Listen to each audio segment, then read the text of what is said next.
দূর দূরান্ত থেকে হিরণময় মহারাজকে দেখতে এসেছেন তার শিষ্যরা।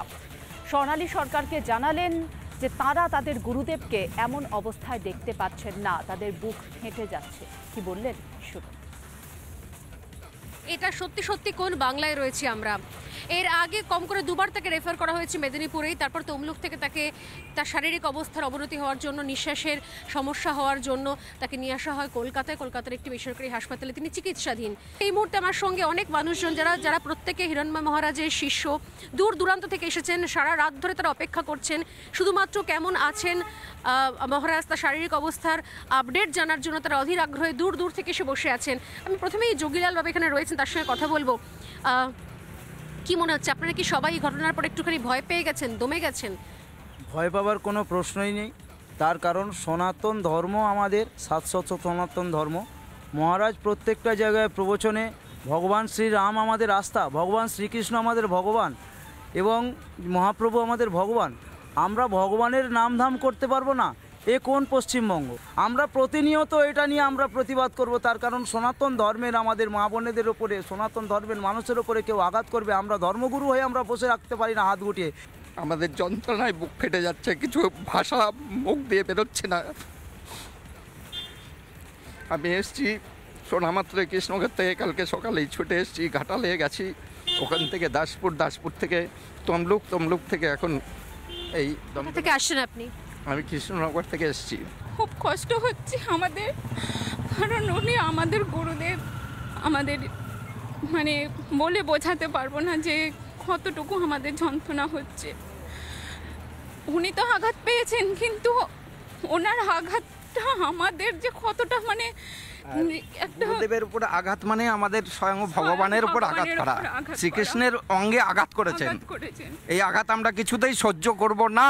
ধর্ম আচরণ কি বলবো, মানুষের জীবনযাত্রা, মানুষের যে বর্তমান সমাজে বেঁচে থাকার ন্যূনতম যত কিছু প্রয়োজন সব কিছুকে যেন এরা ধূলিসাৎ করে দিয়ে চাটুকারিত হয়ে থাকো।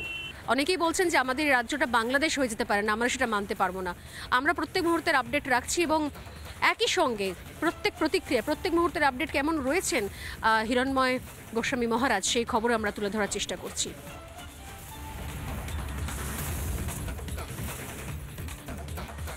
হিরণময় মহারাজের উপর আক্রমণ কেন তাকে বারবার টার্গেট করা হচ্ছে?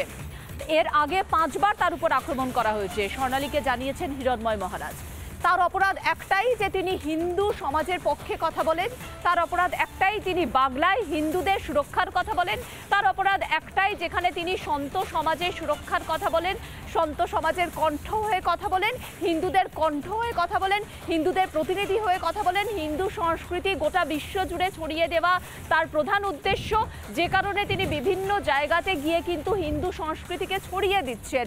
তিনি যখনই কোনো আক্রমণ হচ্ছে সন্ত সমাজের উপর সরব হচ্ছেন, বাংলাদেশে চিন্ময় প্রভুর উপর আক্রমণের সরব হয়েছেন। হিন্দু সমাজের সুরক্ষার জন্য প্রতিনিয়ত লড়াই করে যাচ্ছেন হিরণময় মহারাজ।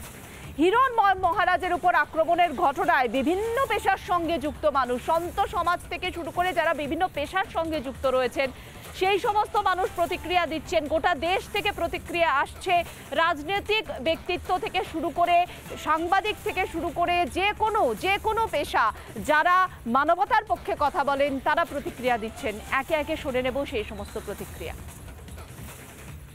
সাধারণ মানুষের জন্য এবং তাদের মধ্যে জ্ঞানোদয় করার জন্য যারা নিত্য অনেক কষ্ট সহ্য করে দূর দূরান্তে গিয়ে মানুষকে উদ্ধার করার কাজটি করেন, তাদের ওপর এই ধরনের আক্রমণ খুবই অন্যায়।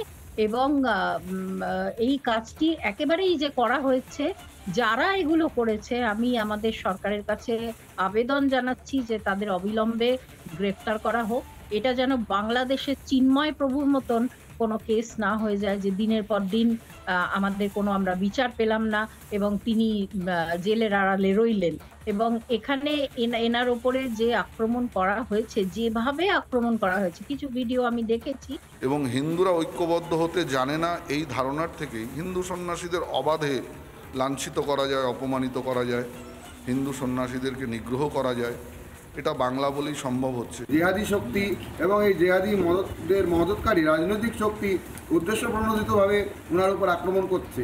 আমরা এই যে বর্বরোচিত আক্রমণে হিরণ্ময় কৃষ্ণ গোস্বামীর ওপর এর বিরুদ্ধে তীব্র নিন্দা এবং প্রতিবাদ জানাচ্ছি এবং এই যে ব্যবস্থা যারা ওনাকে আক্রমণ করছে এনাদেরকে আমরা চেতাবনী দিচ্ছি যে এইরকম আক্রমণ যদি আর হয়, আর একটাও হয়, আর একটিও আঘাত হয়, কারণ আমরা খবর পেলাম যে পরপর 3টে আঘাত হলো, তাহলে কিন্তু একদম রাজপথ থেকে বিধানসভা পর্যন্ত আমরা চূড়ান্ত আন্দোলনের ঢেউ তুলব, যার তোরে কিন্তু এই জিহাদি শক্তি এবং তার মদতপুষ্ট রাজনৈতিক শক্তি রসাতলে তলিয়ে যায়। বলিষ্ঠ কণ্ঠ হিরণ্ময় গোস্বামী প্রভুকে যেভাবে দুষ্কৃতী বাহিনী জেহাদি বাহিনী আক্রমণ করেছে, তাতে করে পশ্চিমবঙ্গ যে ধীরে ধীরে এক প্রকার তালেবানি শাসনের দিকে এগিয়ে যাচ্ছে সেই বিষয় সুস্পষ্ট।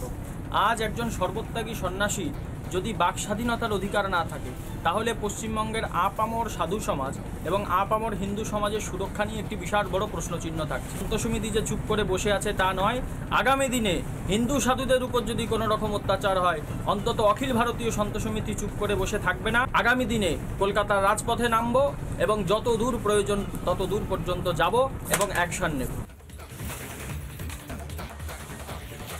হিরণ্ময় মহারাজের উপর আক্রমণের ঘটনায় কি বলছেন বিরোধী দলনেতা শুভেন্দু অধিকারী, কি বলছেন প্রদেশ কংগ্রেস সভাপতি শুভঙ্কর সরকার, সাংবাদিক রক্তিম দাসী বা কি বলছেন, একে একে শুনুন।